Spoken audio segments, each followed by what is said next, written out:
Hello everyone, कैसे हैं आप सभी बच्चे। मेरा नाम है सुनील अधिकारी। चलिए स्टार्ट करते हैं आज के वीडियो को। देखिए, आज के वीडियो का टॉपिक बहुत ही ज्यादा इंपॉर्टेंट होने वाला है, स्पेशली यूपीएससी बिगिनर्स जो बच्चे हैं जो कि 10th के बाद, 12th के बाद या फिर ग्रेजुएशन के बाद अपनी यूपीएससी की प्रिपरेशन स्टार्ट करने वाले हैं। आज के वीडियो में यूपीएससी टॉपर्स के द्वारा सजेस्ट करे हुए 10 वो टिप्स मैं आपके साथ शेयर करूंगा जो कि आपको अपनी प्रिपरेशन के बिगिन में, मतलब अर्ली ऑफ योर प्रिपरेशन, आपको ध्यान में रखने हैं और इन 10 बात को फॉलो करते हुए आपको अपनी यूपीएससी प्रिपरेशन स्टार्ट करनी है। ये मेरे द्वारा नहीं, यूपीएससी टॉपर्स के द्वारा दिए गए 10 वो ब्रिलियंट स्ट्रेटेजी है। वन बाय वन डिस्कस करेंगे बिना कोई टाइम वेस्ट करते हुए। राइट, चलिए बच्चा, सबसे पहली स्ट्रेटेजी है या टिप है यूपीएससी टॉपर्स की तरफ से कि कैसे हमें when to start UPSC preparation. जब ये उनसे क्वेश्चन पूछा जाता है टॉपर से, क्योंकि यार टॉपर्स भी कहीं ना कहीं आज से 5 साल पहले आपकी ही पोजीशन में थे या 2 या 3 साल पहले आपकी ही पोजीशन में थे। उनको भी कोई आइडिया नहीं था 10th के बाद, 12th के बाद, ग्रेजुएशन के बाद, तो उन्होंने कौन कौन से स्टेप उठाए वो हम पढ़ेंगे। देखिए, most topper give themselves at least a year to prepare for the UPSC examination. देखिए, अच्छा, इन 10 टिप्स में ना कई मिथ भी मैं आपको क्लियर करने वाला हूं। कई बच्चे बोलते हैं 3 महीने, 2 महीने, 6 मंथ की प्रिपरेशन से आप यूपीएससी निकाल सकते हैं। देखिए, ये रियलिटी नहीं है। तो एटलीस्ट आपको, जितना कि टॉपर्स का कहना है, एटलीस्ट 1 ईयर आपको डेडिकेटेड यूपीएससी प्रिपरेशन के लिए चाहिए होता है। The syllabus to be covered is a mammoth मतलब बहुत ही बड़ा सिलेबस है, and it require time to acquire a comprehensive understanding of the topics involved. तो when to start UPSC preparation? जितनी जल्दी हो सके। 10th के बाद स्टार्ट करनी है, that's the right time. 12th के बाद अगर आपको टाइम मिलता है, 12th के बाद ग्रेजुएशन के साथ करिए, या फिर ग्रेजुएशन के बाद तो आपको करना ही करना है, क्योंकि वहां से आप अपना पहला अटेम्प्ट देने के लिए एलिजिबल हो जाते हैं। राइट, तो when to start UPSC preparation का आंसर ये है कि हमें as soon as we are ready, जब हम रेडी हैं, यूपीएससी के बारे में सारी नॉलेज हमने एक्वायर कर ली है, चाहे इंटरनेट के थ्रू, वीडियोस के थ्रू, या फिर मेरी वीडियो ई बुक के थ्रू, जिसका लिंक डिस्क्रिप्शन में मैंने हमेशा की तरह पुट ऑन करा है। देखिए, एक ऐसा सिंगल फॉर्मेट मैंने बनाया है जहां पर आपको, अगर आप बिगिनर हैं, सारी की सारी इंफॉर्मेशन मिल जाती है मेरी वीडियो ई बुक में। बहुत बार मैं डिस्कस कर चुका हूं, end of the video discuss करेंगे, वीडियो के बीच में हम इंटरफेयर नहीं करेंगे। राइट, चलिए बच्चा, तो पहला आंसर मिल गया। कम से कम 1 साल की डेडिकेटेड प्रिपरेशन चाहिए और थ्रू कोचिंग चाहिए, ये भी मैं क्लियर कर दूं। राइट, अगर आप कोचिंग कर रहे हैं तो एटलीस्ट, मतलब आपके पास मटेरियल है, गाइडेंस के लिए कोई है, तब आप 1 साल में कवर कर सकते हैं। लेकिन सेल्फ स्टडी कर रहे हैं, अगर आप 10th में ही हैं, 12th में ही हैं और अपने बलबूते पे ही स्टार्ट करना है, तो पिछला वीडियो आपने देखा होगा, मैंने बताया था आपको, वहां पर टिप्स मैंने शेयर करे थे। तो आपको अपने बलबूते पे एनसीईआरटी वगैरह, न्यूज़पेपर वगैरह रेडी करना पड़ेगा और लास्ट मोमेंट पे आपको कोचिंग वगैरह की रिक्वायरमेंट रहेगी, टेस्ट सीरीज के लिए या फिर प्रैक्टिस टेस्ट के लिए। यस और नो? चलिए, how to choose an optional subject. अब यूपीएससी टॉपर्स क्या स्ट्रेटेजी अपनाते हैं ऑप्शनल को सब्जेक्ट करते वक्त या फिर उसको चूज करते वक्त, वो हम देख लेते हैं। सबसे पहली टिप है, narrow the entire list of optional subject into a maximum of 3 to 4 subject which can be pursued. जैसे कि मैंने आपको पिछले वीडियोस में भी लिस्ट बताई थी, या फिर मेरी वीडियो ई बुक के अंदर मैंने पूरे आपको ऑप्शनल सब्जेक्ट सेलेक्ट करने के तरीके बताए, तो वहां पर भी मैंने आपको एक बात कही थी कि 45 प्लस ऑप्शनल होते हैं, चूज एक ही करना है। तो कम से कम 3 से 4 आपके इंटरेस्ट एरिया के अकॉर्डिंग ऑप्शनल सेलेक्ट करिए। और फिर हम सेकेंड स्टेप में आते हैं, go through the syllabus of those short listed subject. जो भी आपने 3 से 4 सिलेबस, मतलब सब्जेक्ट शॉर्टलिस्ट करे हैं, उनके सबके सिलेबस आपको देखने हैं। Evaluate your own academic background and knowledge level, मतलब मान के चलिए वहां पर आपने इकोनॉमिक्स सेलेक्ट करा है, फिलोसॉफी सेलेक्ट करा है, पॉलिटिकल साइंस सेलेक्ट करा है, तो देखिए कि आपको इनमें से किस में ज्यादा इंटरेस्ट है, या इनमें से कौन सा वो सब्जेक्ट है, टॉपिक है जो आपने ग्रेजुएशन में या फिर 11th 12th में पढ़ा हुआ है और जहां पर आपको ज्यादा इंटरेस्ट है। राइट, क्लियर हो गया? Check your interest in the subject, जैसे कि मैंने बताया। Weigh the pros and cons of each subject, मतलब बेनिफिट और नेगेटिव देखिए जो भी आप ऑप्शनल सेलेक्ट कर रहे हैं। और फाइनली चूज 1 सब्जेक्ट। क्लियर हो पा रहा है? 3 से 4, 45 की बड़ी लिस्ट है, वहां से 3 से 4 सब्जेक्ट सेलेक्ट करिए जो भी आपको इंटरेस्ट का लगता है, उनका सिलेबस को गो थ्रू करिए और देखिए कितने सारे टॉपिक आपको फैसिनेट करते हैं, कितने सारे टॉपिक आपने 12th या फिर ग्रेजुएशन में अपने पढ़े हुए हैं, और जब आपको ये आइडिया लग जाए तो उनमें से आपको फिर एक सब्जेक्ट अपना इंटरेस्ट के अकॉर्डिंग सेलेक्ट करना है। क्लियर हो पा रहा है बच्चा?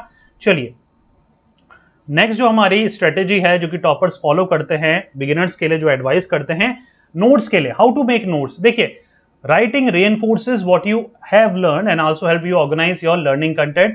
This makes recollection easier. तो पहले हमें अपनी प्रिपरेशन, सबसे पहला पॉइंट था, जल्दी स्टार्ट करनी है। ऑप्शनल हमें सही तरीके से सेलेक्ट करना है। तीसरी जो चीज हमें करनी है, नोट मेकिंग की हैबिट हमें शुरुआती दौर से ही डालनी है। चाहे हम एनसीईआरटी को रिवाइज कर रहे हैं या पढ़ रहे हैं या फिर न्यूज़पेपर से हम अपनी जीके या जीएस को प्रिपेयर कर रहे हैं, तो नोट्स खुद के ओन नोट्स आपको बनाने आने चाहिए। जितने शॉर्ट नोट्स बनाएंगे उतना ज्यादा रिवीजन के टाइम में आपको मदद करेगा। तो आपको तीसरा काम क्या करना है, नोट्स आपको शुरुआत से ही बनाने हैं। आपको रिकलेक्ट करने में इजी रहेगा जब आप रिवीजन के टाइम में होंगे। राइट आंसर्स इन यूपीएससी, देखिए यूपीएससी में प्रेजेंटेशन बहुत ज्यादा इंपॉर्टेंट है। प्री के तो जितने भी एग्जामिनेशन है सारे ऑब्जेक्टिव होते हैं, लेकिन मेंस के सारे आपके सब्जेक्टिव होंगे जहां पर आपकी राइटिंग स्किल मैटर करती है। तो प्रेजेंटेशन वहां पर ज्यादा जरूरी है। ग्राफ है, डायग्राम है, फिगर है, फ्लो चार्ट है, जितने भी जहां रिक्वायर्ड है वो आपको बनाने हैं। Getting marks in the exam is about first impression, so keep it neat, simple, readable and compact. ठीक है, तो वहां पर एक एक चीज आपकी देखी जाती है, तो make sure you are writing it neatly. Simple लिखना है, रीडेबल लिखना है, ऐसे राइटिंग में लिखना है, ऐसे कॉन्टेक्स्ट में लिखना है जो कि समझ में आ सके, और कॉम्पैक्ट होना चाहिए। घुमा फिरा कर बातें हमें नहीं कहनी है। क्लियर हो पा रहा है? तो हमें ये चारों पॉइंट समझने हैं अच्छे से। फिफ्थ पॉइंट आता है एनसीईआरटी बुक्स फॉर यूपीएससी। अब एनसीईआरटी की बहुत ज्यादा इंपॉर्टेंट है। There are multiple sources of study material for UPSC exam, but your basic reading should ideally start with NCERT book. हमेशा से ही बिगिनर्स को एनसीईआरटी से ही अपनी जर्नी यूपीएससी की स्टार्ट करनी है। The concept are explained in simple language. It is recommended to read NCERT books from class 6 to 12 for the relevant subject. आपको class 6 से लेकर 12 तक की एनसीईआरटी पढ़नी है, क्योंकि वो बहुत सिंपलिस्टिक लैंग्वेज में गिवन होती है। उसके बाद आप पर्टिकुलर सब्जेक्ट की एडवांस बुक्स में जाएंगे, राइट। जैसे कि मैंने आपको पहले भी कहा था, अगर आप स्कूल लेवल पे हैं या फिर ग्रेजुएशन में हैं और यूपीएससी की जर्नी स्टार्ट कर रहे हैं, start with newspaper as well as NCERT. Yes और नो? चलिए, अब बात आती है न्यूज़पेपर की, क्योंकि बिना न्यूज़पेपर के बात करें तो हमारा डिस्कशन क्लियर ही नहीं हो सकता या खत्म ही नहीं हो सकता यूपीएससी का। If you are an aspiring civil servant, you should know that reading newspaper are an indispensable, मतलब जिसको जुदा नहीं कर सकते, दूर नहीं कर सकते, as a part of your civil services exam.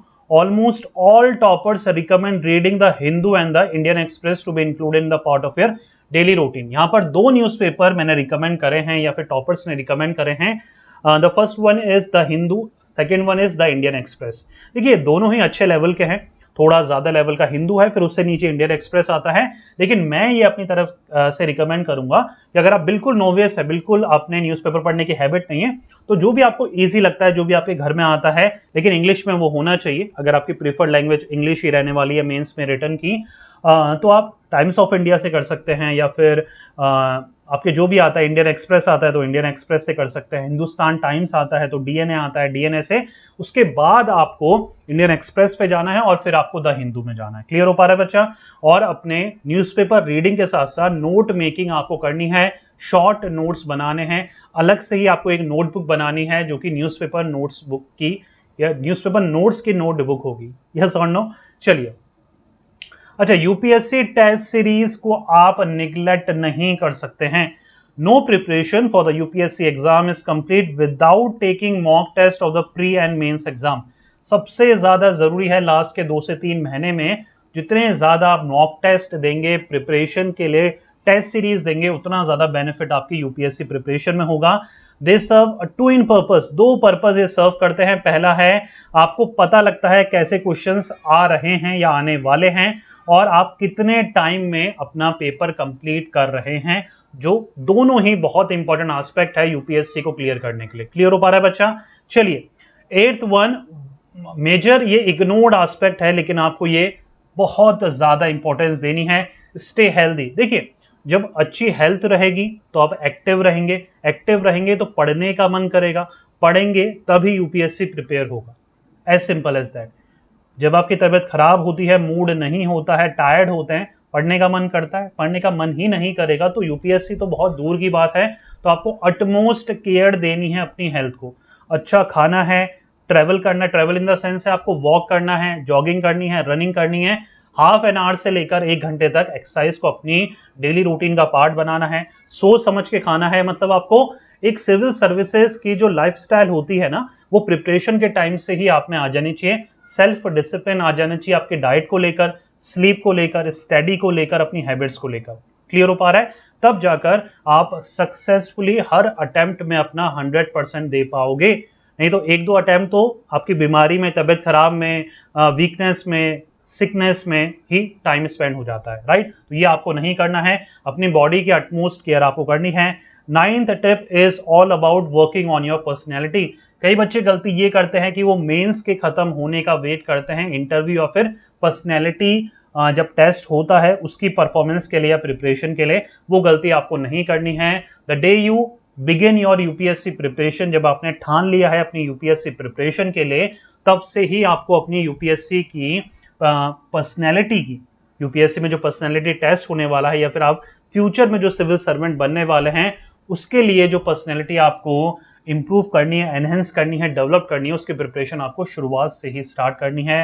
Whether through coaching institute, whether through your own courses लेकर, ऑनलाइन कोर्सेज कर या फिर इंटरेक्ट कर मेंटर्स से मिलकर, वो आपके ऊपर है, राइट? चलिए, the last one is the 10th tip suggested by UPSC toppers is be persistent. देखिए, ये ऑब्वियस ही चीज है, 99% बच्चों का फर्स्ट अटेम्प्ट में यूपीएससी नहीं निकलता है, सेकंड में निकल सकता है, थर्ड में निकल सकता है, फोर्थ में निकल सकता है।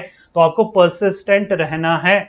जो भी आप कमियां कर रहे हैं, गलती कर रहे हैं, मिस्टेक कर रहे हैं, उनको ओवरकम करना है, उनसे सीखना है और सिंगल फोकस्डली अपने एम की तरफ आपको बढ़ते रहना है, day by day, week by week, month by month, year by year. हो रहा है बच्चों क्लियर? तो ये थे 10 tips suggested by toppers in order to start your UPSC preparation. उम्मीद कर रहा हूं आपको ये वीडियो अच्छा लगा होगा। डिस्क्रिप्शन में मैंने वीडियो ई बुक का लिंक दे रखा है, जहां पर आपको हर एक जानकारी मिलती है यूपीएससी एज अ बिगिनर। जो भी आप जानना चाहते हैं यूपीएससी एग्जामिनेशन को लेकर, सारी चीज मैंने टेक्स्ट प्लस वीडियो फॉर्मेट में आपके लिए कोर्स की तरह अवेलेबल कराई है। बहुत ही अफोर्डेबल प्राइस में है, तो उम्मीद कर रहा हूं आप उसका फायदा उठाएंगे। सेकेंड इंपॉर्टेंट जो क्वेश्चन आप पूछते हैं मुझसे, वो आप पर्सनल कंसल्टेंसी को लेकर पूछते हैं कि सर हमें आपसे पर्सनली बात करनी है, तो क्या वो तरीका है? देखिए, मैं आपको डिस्क्रिप्शन में जूम का कंसल्टेशन का लिंक देता हूं, जहां के थ्रू आप अपना कंसल्टेशन बुक कर सकते हैं। 30 मिनट्स का हम 1-to-1 कॉल करते हैं, आप और मैं, और जो भी आपके डाउट होते हैं, आप लाइफ को लेकर 10th में है, 12th में है, ग्रेजुएशन में है, जो भी कोर्सेज कर रहे हैं, एज अ काउंसलर मैं आपकी हेल्प करता हूं, राइट? चलिए, मिलते हैं नेक्स्ट वीडियो में। Till then take care, good bye. पढ़ते रहिए, मेहनत करते रहिए, क्योंकि आपका भी देना है। Thank you so much.